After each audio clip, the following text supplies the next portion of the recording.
We are a loving and prospering community in the heart of Denver and online. We now conduct hybrid services at the historic Grant Avenue Community Center and Sacred Place, located at 216 South Grant Street, Denver, Colorado.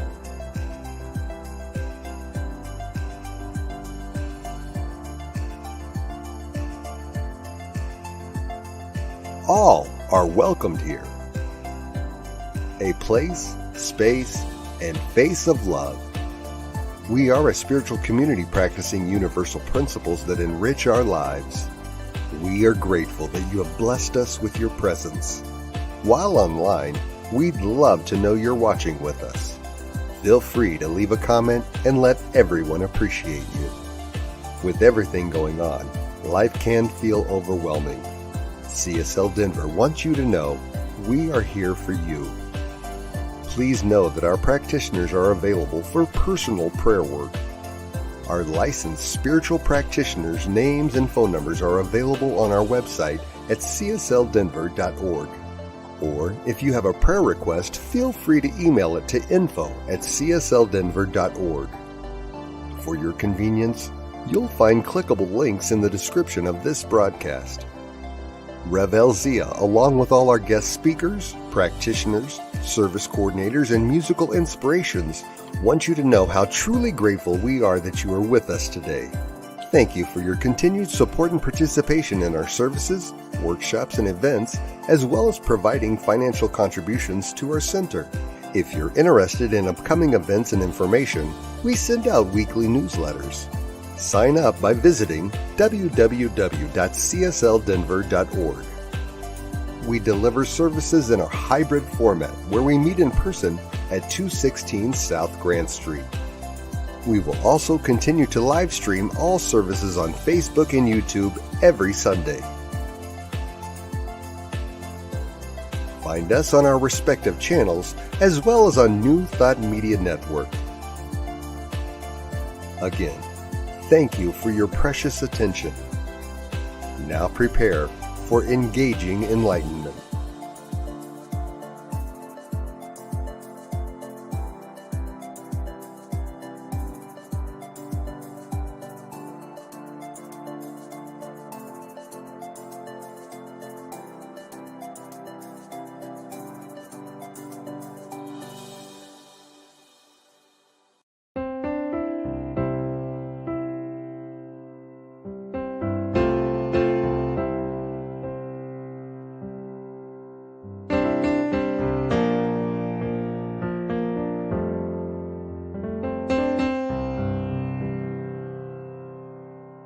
There is a garden where dreams come true, a beautiful garden where God's grace blooms. There is a garden where everything grows, a beautiful garden where love is sown. And in this place of light and love, you can have anything that you're dreaming of. There is a garden where dreams come true, a beautiful garden. That garden is you.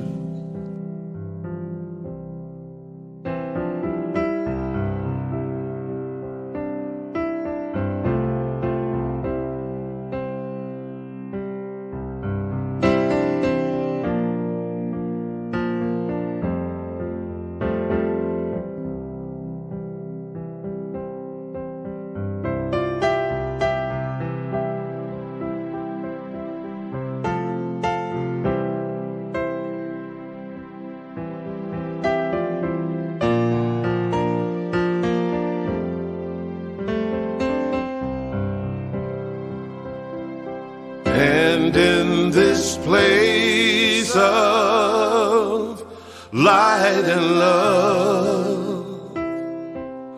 You can't have anything that you're dreaming of. There is a garden where dreams come true, a beautiful garden. That garden is you. Such a beautiful garden. That garden is you.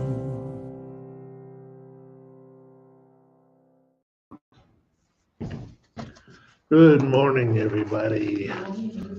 It's a beautiful day outside. Nice, sunny, beautiful here. It was beautiful music we have. I am Bill Carlton, a practitioner at Denver Church, and I invite you to close your eyes and just be one with that essence that God purposed.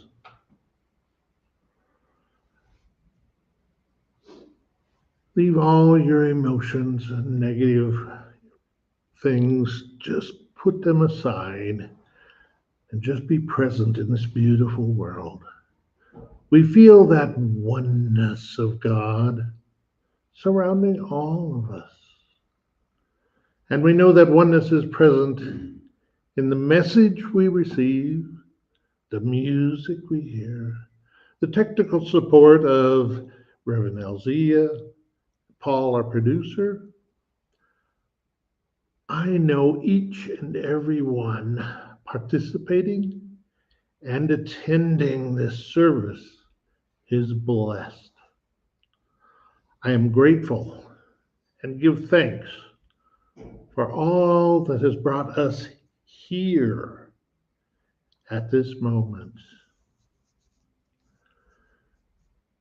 As we release these words to the universe, knowing that they return to us tenfold, and so it is. Amen. Enriching the world in wholeness is the essence for this service. Our awareness of the oneness with the universe and our planet and every blade of grass inspires and guides us in enrichment of this world. Charles Fillmore said that spiritual realization means at one-ment, completion, perfection, wholeness, response, resting in God, at one-ment with God, brings a lasting joy that cannot be taken away. And in The Science of Mind, from Ernest Holmes, he said, what the world needs is spiritual conviction, followed by spiritual expression. I would rather see a student of the science of mind prove its principles than to have him reap all the rewards of his wisdom that have ever been uttered. Just feel that presence. And now, a bit of music from Jesse Powers. There in the center of my soul, I can feel it all around me. Something holy and untold, but I hear it perfectly. Somehow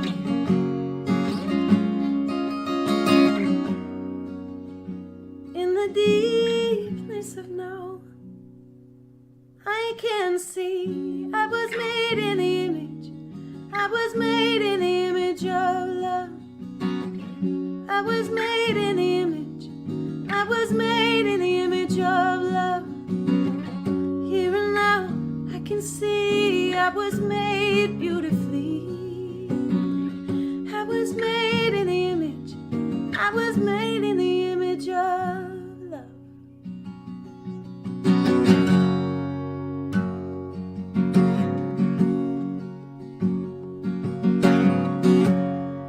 Beyond books and words and songs, at the gate of all my longing, leaving certainty behind. I take one step and you come running. It's clear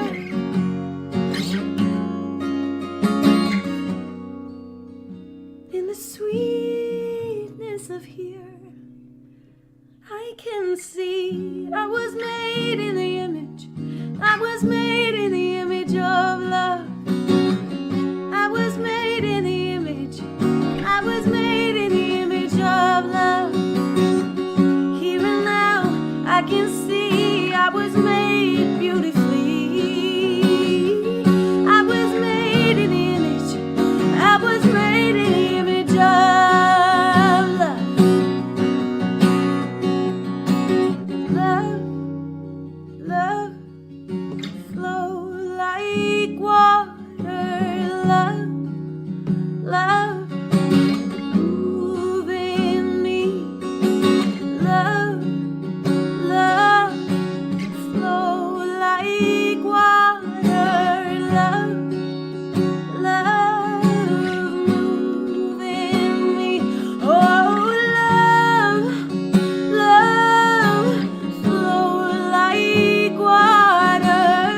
Love, love, move in me.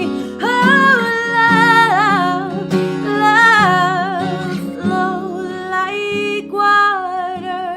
Love, love, move in me. I was made in the image. I was made in the image of love. I was made in the image. I was made in the image of love. Here and now I can see I was made beautifully. I was made in the image. I was made in the image of love. Good morning, good morning, good morning. Woo. Well, I see a lot of love out here because everybody was made in the image of love. And I want to thank Jesse for that wonderful song. And good morning and welcome to CSL Denver, a place, a space, and a face of love. A spiritual community teaching ancient wisdom and applying universal principles to embody the intelligence of the divine and to empower our lives. So this morning, as you heard from Bill, our theme today is enriching enriching the wholeness of life. If we were to put it in a capsule, enriching the wholeness of life. And so today, I think it's a special day when we think about the wholeness of life, right? Because we have New Year's coming up and the solstice is coming up and we already got all these different expressions of light. And one thing about light is whole. It can't be, you can't divide it. You can do a lot of things with it, but divided is not one of them. And so when we can use that idea of wholeness and looking at light, it allows us to think of the expansiveness of it. It allows us to think of the wholeness of it. And so when we look at the definition of wholeness, we got many different dictionaries. We got the Oxford and the Webster and, Merriam. I can't even keep up with all of them, but they all narrow down the word of wholeness into one concise point, I think. And that is something that is unbroken, something that is complete, something that you can't put into parts. Now, when you think about what we just said there in terms of something that can't be separated or put into parts, when we look around us in the world we live in, unfortunately, we have defined it as such, these different parts. We've allowed ourselves to get stuck in various facsimiles of a whole, whether it's a medical system or a political system or a social system or ideological system, that we find ourselves often, not all the time, but often getting trapped. We get stuck in these little aspects of what we think life is in this wholeness, and we wind up being lost or lonely or mad or afraid or scared, all these different things, because we're not operating from a place of wholeness. We're not operating from a place of wholeness. Now, we just said that New Year's is coming. And I know a lot of people, especially now, people don't like the New Year's resolutions. They're, oh my goodness, I don't want to make no resolutions. Right? But if you just think about that for a minute, right? Oftentimes when we make these resolutions, we're looking for the one quick fix. We want that one thing. I'm gonna change my diet. I'm gonna meditate. I'm gonna read more. I'm gonna journal more. I'm gonna not get mad at my partner as much, right? As much, yeah. I'm glad y'all caught that, because I know she's saying the same thing about me. I'm not gonna get mad with him as much. But when we look at the wholeness of it, we're looking at a one-stop, quick fix, and that never works. It never works. Because wholeness means complete, integrated, unified, one thing, working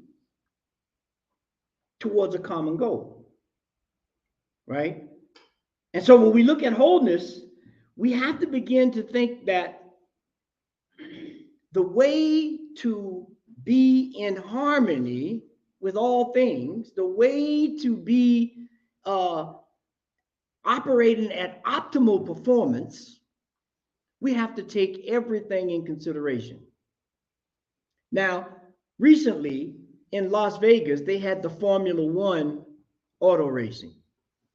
People were mad because it took up everything. It is loud noises running all around, streets all blocked up. But I'm here to tell you, if you've never been to a Formula One race, and I've been to one, I actually was a part of one. Wasn't in the pit crew because I'd have messed up somebody's car, but I was helping pass tickets out and as part of my company. And there's one thing that you learn about wholeness when you deal with a Formula One car race or a Formula One car, is that it is a whole team that makes that thing happen. They play with the gas. There's certain mixtures of gas you can have, and you can't be over. So there's a science to the gas. And then you got the pit crew, and then you got the mechanic crew, not those mechanics that are on the course when you're racing, but the mechanics back in the shop, the engineers who are figuring out how to make that thing go together. And when that driver steps in the car, that car and the driver and the pit crew and the fuel, it becomes one whole complete thing. One thing. And so they race as Mitsubishi, or they race as Ferrari. One word to claim all these different things. Because they understand for real what it means to be whole. Because they know if the tire man mess up, not only are they not going to win, somebody might lose their life. And that's where we are today. We have to begin to look at ourselves in wholeness. And it's through this wholeness of that team, right, that they enrich the whole racing experience. Now, we've heard life described in many different ways, as a play, as a race, as a game. Pick one, doesn't matter. Because when you look at them in their entirety, they represent wholeness. You don't go to a movie and just look at one character or follow just that one character's line unless you're studying to be that part. I mean, other than that, that's going to be a waste of time, right? So wholeness is key. Wholeness is key. And when we begin to really look at this idea of wholeness, it's broken up into two words, whole and ness, right? Some of the things we learned in, I guess we learned them in elementary school, probably middle school, these things called suffixes. Ness is a suffix. It's added to a word to modify the word, right? To give it, to make it a either, I mean, and it's a funny thing. You can make it an adverb, or you can make it a noun, or you can make it an adjective when you add these suffixes to words. Now, whole, the word whole by itself means complete, not scattered, not divided. But now, it really becomes alive when you add this suffix ness, because ness speaks to a condition, a state of being, a way of maneuvering in the world. And so when we look at wholeness, we look at a way of living that is multidimensional and active. Thus, wholeness really is an active, multidimensional process of life. Wholeness, multi-dimensional process of life. Now, some people are looking saying, what the heck is he talking about? I would invite each one of you to just close your eyes for a minute and just pay attention to your breath. Pay attention to your heartbeat. Pay attention to the sounds that you hear within the room. There's a wholeness going on within our bodies. There's an interrelated, connected, unified presence of one whole being that is at place. And so when we begin to take these moments to close our eyes and realize the wholeness of who we are, understand that we are made in the image and likeness of love, i.e. the divine principle and creative force in the universe, there's no way not to be whole unless you forget that you're whole, unless you begin to operate from a standpoint of scatteredness, of unwholeness, right? And so we live in a scientific world. And as you know, the definition of science is what? Cut, divide, separate. So I can understand each little intricate nuance of a thing, so I think. Because if I take the chain off my bike, I know we got a lot of bikers in Colorado. If I take the chain off my bike and examine the chain and all the links and the length of it and the connecting points and understand everything there is to know about a chain. But then I go back to the bike. I no longer have a bike because a bike requires a chain. And without the chain, the bike is just there. I mean, it has some cute little nuances, but it ain't a bike. It ain't gonna take you to the store. It's not gonna take you on a nice mountain ride. It is the wholeness of the chain and the bike and all of the other stuff that we even talk about, the wheels, that creates wholeness. So what part of your life, what part of my life have I allowed to be so separated that I'm no longer enriched with the ability to do a mountain bike ride or to participate in the Formula One race? How have I allowed myself to be discombobulated, as they say, just all messed up to where I have no idea, I can't remember who I am? I'm gonna raise my hand. You know, as they say in the South, tell the truth and shame the devil. Because as we said, this is a process. It's not a steady state. It changes.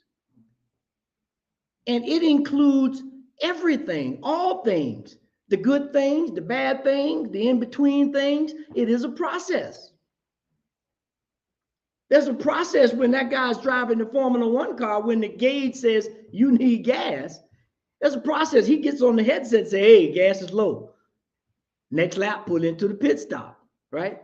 Our pit stops are those moments of prayer, moments of meditation, moments of hiking, moments of all these things where we get a chance to be centered again, to recognize all these different parts of ourselves and look at them and think of them and imagine them in a oneness, in a wholeness, in a completeness that oscillates, right? That works in this way in one environment, and that way in another environment. And because it's acting in two different ways, that does not mean it's something different, or it's not whole, or it's not complete. The completeness of it is demonstrated in those positions because it can adjust that process again. I'm guaranteeing there's nobody in this room or online or who hears this later.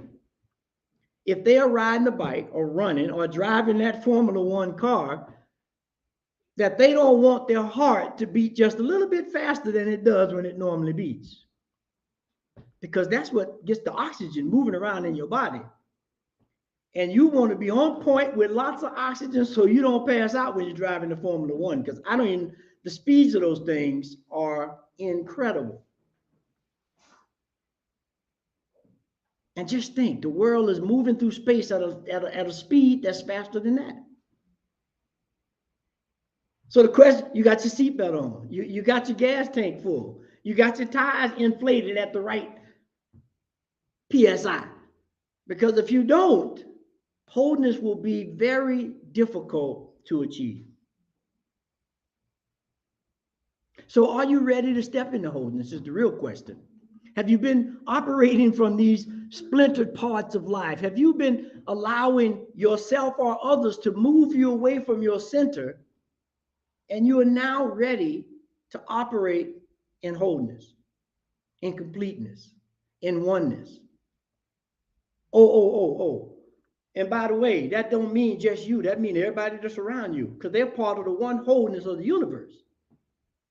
So now let's not get self-centered or stuck on my little, what I think is the cat's meow, because it's not. I play a part.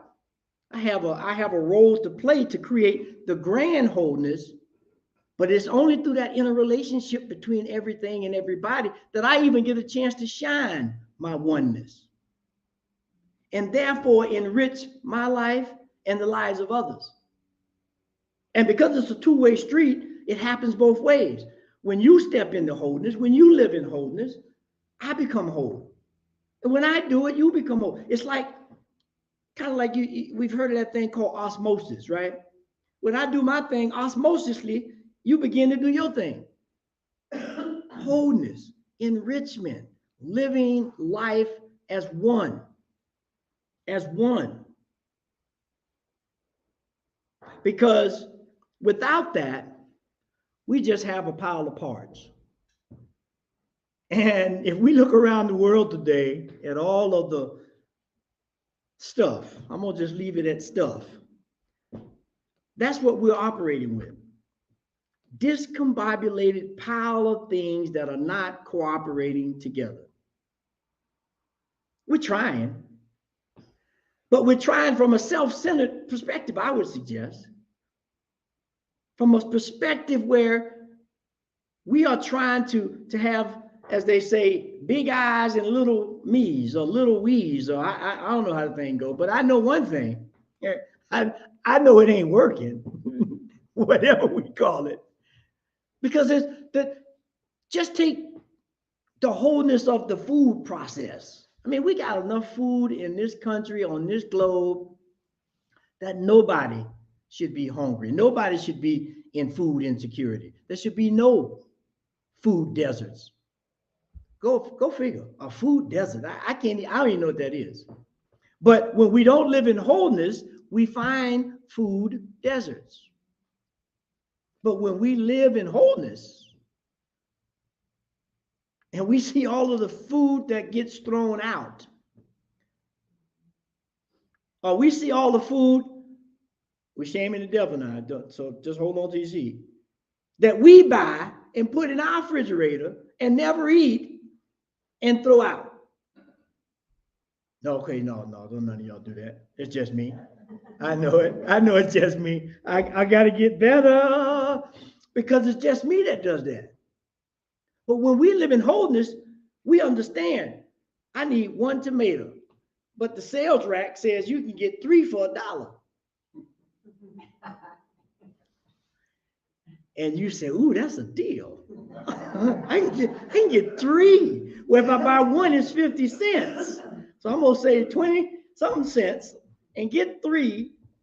Don't eat the full 1 and throw the other 2 away. Not wholeness. So as we begin to look at and try to understand what that means for us, we have to first understand that we are physical, mental, emotional, and spiritual beings. And I took the shortcut and just named 4 because each one of those could be broken down into subparts. But when we look at a broader category, it's just physical, mental, emotional, and spiritual. And from those points of view, everything is connected. Everything percolates up to this oneness. Call you, call me, call we. And so the first thing that we have to do is visualize what wholeness looks like. And to get a good example about that, there was an astronaut on Apollo 9. His name was Rusty. His name escapes me. Schweikart. Rusty Schweikart. He was the mission specialist on Apollo 9. And other astronauts have expressed this same thing, but I think he does a very good job of it. Because he says, when he's up in the space, and this was in the 60s, right? 69, I think it was. And, now going to space and doing spacewalks is a common thing. Back then, it was like driving one of them Formula One cars. I don't know if I'm coming back after this, right? And so he gets up there and he's doing this thing, and he looks down and he can visibly see certain areas because of the light, undivisible. He can Texas and California, and he can figure out Africa, North Africa. And then he sits there for a moment and he realizes that all these boundaries that I think I'm seeing, from here, there are no boundaries. It's just one thing. There's this imaginary line of boundaries that we are so stuck on, that we kill people for, that we divine ourselves by, really don't exist. It's a wholeness that he saw. It's a wholeness that every astronaut that goes in space saw. And it affects them immensely, every one of them. Now imagine if we could begin to see, without going into space, that same wholeness. And how the benefit of seeing that wholeness enriches our lives, enriches this planet, enriches everything that we see, do, and touch. Because when we can do that, all of these problems, or so-called problems that we have, will be solved almost immediately. Almost immediately. And so when we get ready to do this, what do we take away as 3 key steps, or 3 key stepping stones to live in wholeness, to be enriched by wholeness, and to know that without that, everything is subpar, less than, not complete. So the first thing is, Paul, if we could get that first slide, not the call to action, the very first one. with the meditation there. Yes, this one. So when we begin to start down this process, let's take this into consideration. Spare me perfection. Give me instead the wholeness that comes from embracing the full reality of who I am, just as I am. That's the starting point right there. You have to accept yourself for yourself, as yourself. Nobody can define you. Nobody can tell you who you are because they only see the external part. That's not the complete part because you got an internal part too. And so your wholeness can't even be expressed until you recognize that at the very least. And when you do that, now you're ready for the next step. You're ready for the next step. And the next step is recognize the divine intelligence in everything. What do you mean everything? I mean everything. The good, the bad, the stupid questions, the time I stomped my toe and called myself stupid, whatever. Everything is divine. Because if we believe in a divine intelligence that created all things, right now, forget the different names that we try to call something that we can't see. We don't call it God and this and Buddha and a bunch of names to help us feel comfortable. But if you was to call it that, it would be looking around for that same thing you're looking for. It's like, I don't recognize that name. It definitely ain't me. It's intelligence. It's consciousness. It's awareness. So the first thing that we have to do is recognize this intelligence. And if I get that next slide, Paul, there is only consciousness in all directions, absolute and all pervading, radiant through and as all conditions, the source and suchness of everything that arises moment to moment, utterly prior to this world, but not other than this world. All things are just a ripple in this pond. All arising is a gesture of this one thing.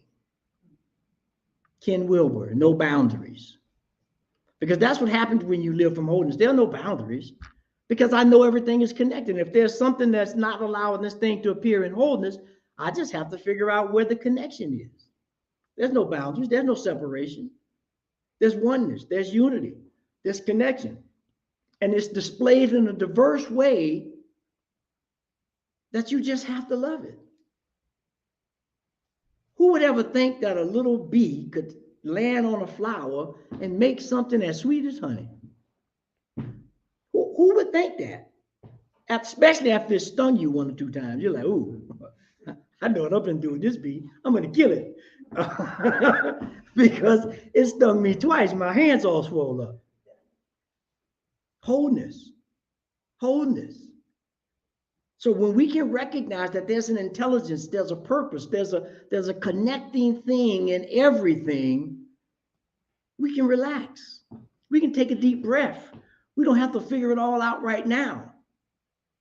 But we do have to recognize the intelligence. We do have to move into this idea of awareness and curiosity.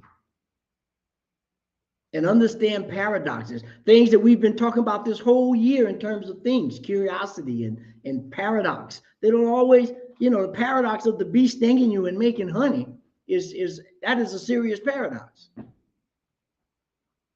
So the next thing, after we understand and recognize the divine intelligence, we have to begin to kindle that intelligence within ourselves.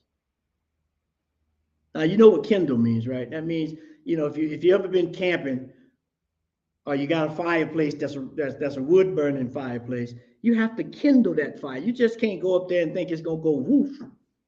You got to get some, kindling or something. You got to let it burn, and then you start putting the bigger logs on. You have to do that with your own life. You have to kindle the spirit of oneness, of wholeness, of divine intelligence within yourself. Now, what does that mean? That means you got to read good stuff. You can't just read Harlequin love stories all day. Nothing wrong with Harlequin love stories, because I like a good Harlequin love story myself. But I can't read that all day, every day. You have to kindle that spirit within you. You got to have meaningful relationships. And that don't mean everybody that agree with me. I need some relationships for somebody going to challenge me and say, man, that sounds pretty stupid to me. You better not do that. That's how you kindle that curiosity, that intelligence. Because if everything is agreeing with me, what have I done? I've separated myself. I've created a part away from the whole, and it will inevitably lead me down a path that I don't want to go. So if we get that next slide, this is the vision of our organization, Centers for Spiritual Living. It says, we envision all people, all beings, and all life as expressions of God. We see a world in which every person lives in alignment with his or her highest spiritual principle, embracing unity with God and connection with each other. A world in which individually and collectively, we are called to a higher state of consciousness and action. We envision a world that works for everyone. And I'll change that last one and say a world that works for all, because that includes the planet, which is not a person. That includes the birds, which are not people, or the cows, or the whatever, right? That means everything. That means everything. And we want a world that works for everything, where there's this symbiotic relationship, which it is. This symbiotic relationship, meaning this relationship where one thing depends on the other. You know, we're talking now about cutting trees and carbon dioxide and the planet warming and all of that. My thing is, forget that. The trees make oxygen for me to live. I might be able to deal with a little heat. I can't deal without oxygen at all. Maybe, I don't know, 5 minutes, 10 minutes. There's a relationship in this universe that creates a wholeness that if we overlook it, we will be doomed. So let's begin to think a little more creatively. Let's think a little more unified. Let's begin to think a little more collectively. And so this last point, once we've recognized divine intelligence and we've kindled that fire, that spirit, that consciousness within, then we have to understand the process. You have to understand the process of wholeness, this multi-dimensional active process that we sometimes call life. That we sometimes call it life. Now, it got many other names, but I think the grand name is life. Because if your life, just think about it. Have there ever been a point where you thought your life wasn't together? Oh, again, it's me. Okay, it's just me. All right, that's all right. I know when I thought my life wasn't together, it was a mess. Not because it was a mess, but it was a mess. Trying to figure out what to do next, where to go, who to talk, what. It has to be looked at in an intention of wholeness as a process. When we look at this last slide here, wholeness is our capacity to experience health or life as transcending all limits while accepting them. Overcoming this virus of perfectionism, which keeps us locked into an imaginary world rather than the real world. It is paradoxical in accepting limits that we can transcend them. That we can transcend them. It's paradoxical that we have to accept these moments of just complete madness in our life so that we can overcome them, so that we can move continually in this process of becoming whole. Of becoming whole. And by doing that, everything's enriched. My life, your life, all life, which is what we need more and more of today. And so, as always, we have call to actions. This is a place where you can't just come and listen. And you got to do some work. Unfortunately, for some of us, myself included at times. Like this morning when I tried to get up, I was like, oh, I'm going to lay up for another 5 minutes, went to another hour, right? But eventually I had to get up and do the work. It didn't serve me, right? So when we look at these call to actions, here are 3 points. You can take them all or one. I won't say you can't take none. You got to take at least one to move into this idea of becoming whole. The first one is take time for self-reflection to understand your thoughts, feelings, and emotions, and journal about what you find. You ain't got to tell me. You can if you want. We can talk about it. We can discuss it. We can figure out what's going on. But begin to have that self-reflective moment and then journal. If you don't like journaling, now we got these things called cell phones. I got one somewhere. You can turn that thing on and talk to it. Do you believe that? And it will record it and turn it into words. Wholeness. Look at that. My voice turned into words that I can read. When we begin to express life that way, that's what happens. Miracles. The second thing is develop an approach to prioritize your whole being. And that PMES means physically, mentally, emotionally, and spiritually. Got to do them all. It's like driving a car with a flat tire on just one tire. Boy, you can still get someplace, but it's going to be a rough ride. You got to get some air in all them tires. Now, you can deal with a little off pressure, but if one goes totally flat, you're in trouble. And the third thing is, and I think this one is key, study the body to really understand wholeness. Now, you don't have to take an anatomy class. Online now, you can go online and put in academy and you can get a real good understanding of your body. The skeletal system, the circulatory system, the limbic system, the all systems, right? And I mean, there's a ton of them, and they'll show you how they work together. But the one thing that it emphasizes is that they work together to create one whole body called you. And when you begin to do that, when you can understand that, life becomes a little bit easier. I guarantee you. It becomes a little more easier to navigate. And so with that, I want to just leave with this closing.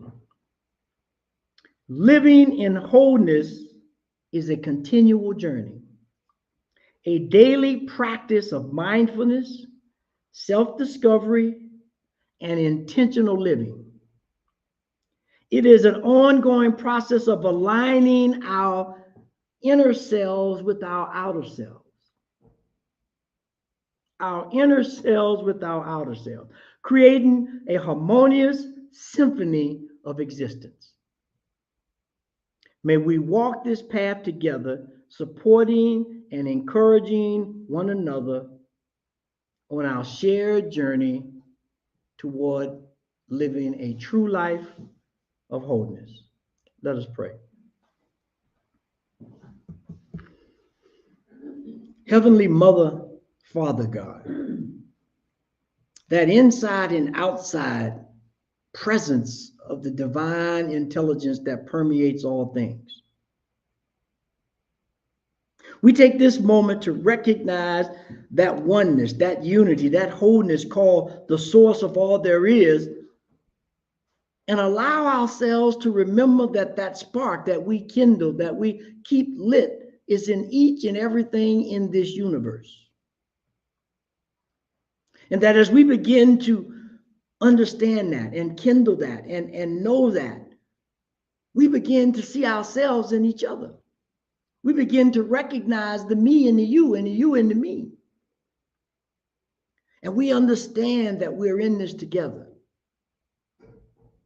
As the story goes, it says, we may have come over here on different ships, but we are all in the same boat now.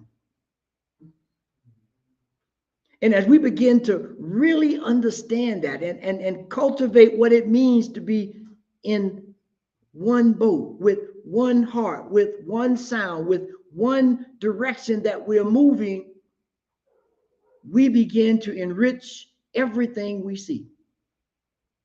And so I know right here, right now, as I speak this word for myself and you and anyone else that hears this later, I declare right here, right now, that we are whole, that we are complete, that we are enough, that we are moving in a way that allows us to be more than we ever thought we could be.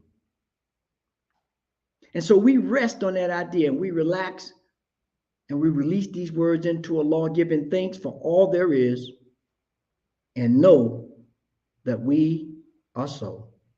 And so it is. Amen. And so it is. Amen. And so as we get to that sacred time of giving, to continue to create community, to continue to create a space where you can come and be whole, we want to thank you for your time, treasure, and talents that you share with CSL Denver. You can give in many different ways. You can go to our website and click the donate button. You can do text to give. That number is 616-441-0689, and you can put the amount that you want to give, or you can just send an old-fashioned check or money order to the P.O. box. But however you give, we appreciate it. And we thank you for your generous gifts. And so if you take that tithe, that gift, that talent, and place your hand on your heart in our customary to anchor this in, and repeat this affirmation: this perfect gift is spirit informed, circulating and blessing all that it touches. Freely I give and joyously I receive, and so it is. Amen. And so it is. Amen. And so now Alice will come give us a couple of announcements. Thank you, Reverend Elzia. Great talk. Today, after service, give us a few minutes and we'll get the chairs kind of circled up and we're going to have our divine dialogue. So for those who want, we're going to just circle up and we can either talk about Elzia's talk or anything spiritual or pretty much just anything. Excuse me. And we've got fellowship. We have coffee and tea, and I brought cheese and crackers today. So we've got some goodies over there.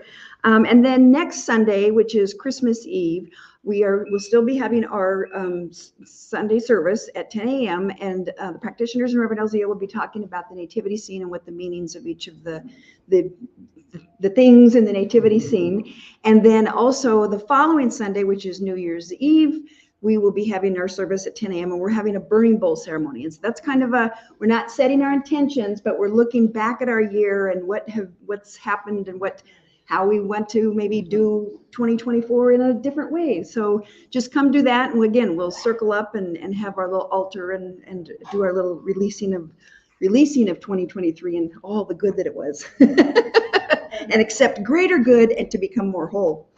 And we have some Science Mind magazines over here. Some of the older ones are free. The ones for this month, I think there's just one left, is $4. So you're welcome to purchase that. And we've got some free books and CDs that people have donated. So if there's any music that you want to listen to or whatever, we have our prayer request box, just all kinds of stuff. And if you would like to hear some good news of the world, to affirm the good in the world, we have a link on our Facebook page called And Now the Good News.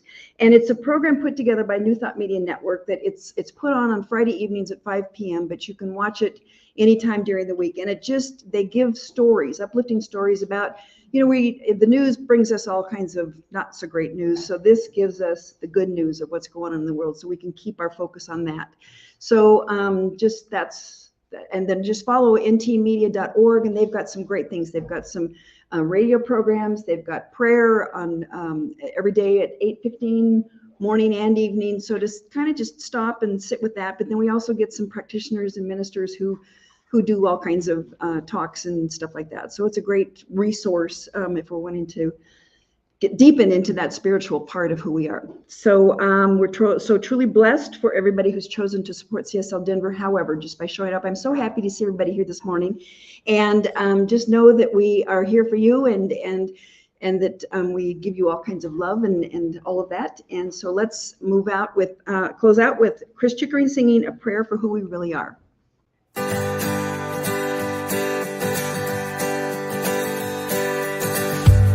This is a prayer for the love within us. This is a prayer to release our hearts. This is a prayer that we carry with us. This is a prayer for who we really are.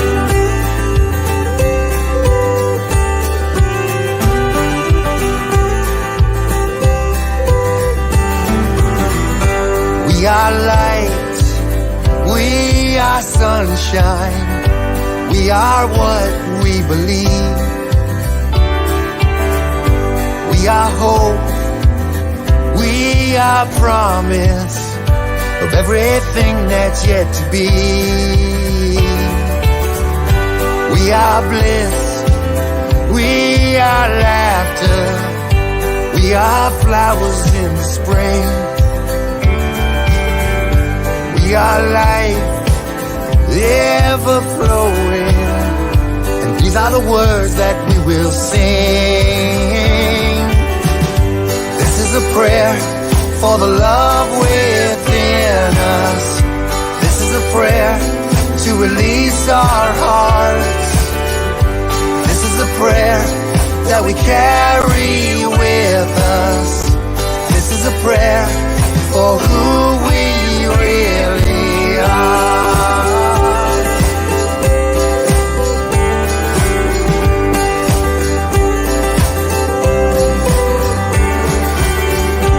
We are strong, we are fearless, we find the comfort in our souls. We are real, we are open to the destiny that's ours to hold. This is a prayer for the love within us. This is a prayer to release our hearts. This is a prayer that we carry with us.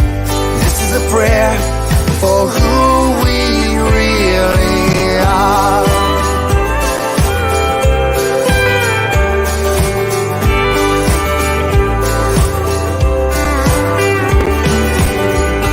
We are here, we are present in every moment that we breathe. We are peace, we are freedom, and this is a song for you and me. Yeah, this is a prayer for the love within us. This is a prayer to release our hearts. This is a prayer that we carry with us. This is a prayer for who we really. This is a prayer for the love within us. This is a prayer to release our hearts. This is a prayer that we carry with us. This is a prayer